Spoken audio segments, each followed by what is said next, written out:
यशवंत विचाराचा वारसा आणि वसा लाभलेल्या ऐतिहासिक कराड नगरीमध्ये आज होऊ घातलेल्या विधानसभा निवडणुकीच्या अनुषंगानं येण्याचा योग आला।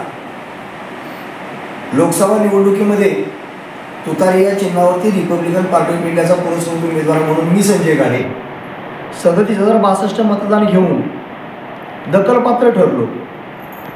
आमचं तर असं म्हणणं आहे की राष्ट्रवादी काँग्रेसच्या उमेदवारांच्या विरोधात एकूण 9 उमेदवारांनी तुतारी चिन्हावरती मतदान निवडणूक लढवली, मात्र 8 ठिकाणी राष्ट्रवादी काँग्रेस पक्षाचे उमेदवार निवडून आले।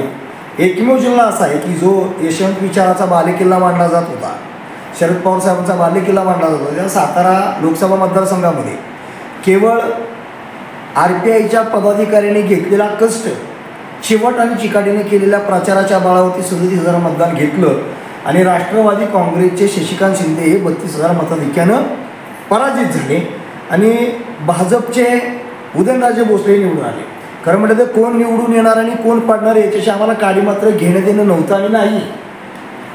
लढाई अजूनही संपलेली नाही, कारण मी अजूनही जिंकलेलो नाही हे ब्रीदवाक्य घेऊन रिपब्लिकन पार्टी ऑफ इंडिया माननीय डॉक्टर राजेंद्र गवई साहेबांच्या राष्ट्रीय नेतृत्वाखाली आणि पश्चिम महाराष्ट्र महासचिव चंद्रकांत दादा कांबळे, जिल्ह्याचे मुख्य संघटक आणि कोर कमिटीचे अध्यक्ष दीपक भाऊ कदम यांच्या मार्गदर्शनाखाली चाललेलं असताना होऊ घातलेल्या विधानसभेची निवडणूक नेमकी लढवायची कशी याच्यावर साधक बाधक चर्चा झाली। कोरेगाव मतदारसंघातून आमचे दादासाहेब चंद्रकांत दादा कांबळे हे कोरेगाव मतदारसंघातून विधानसभेची निवडणूक लढवणार आहेत आणि कराड दक्षिणमधून मी निवडणूक लढवावी अशी कोर कमिटीच्या अध्यक्षांनी आणि कोर कमिटीने जाहीर केल्यामुळं आज कराडमध्ये येणं झालं।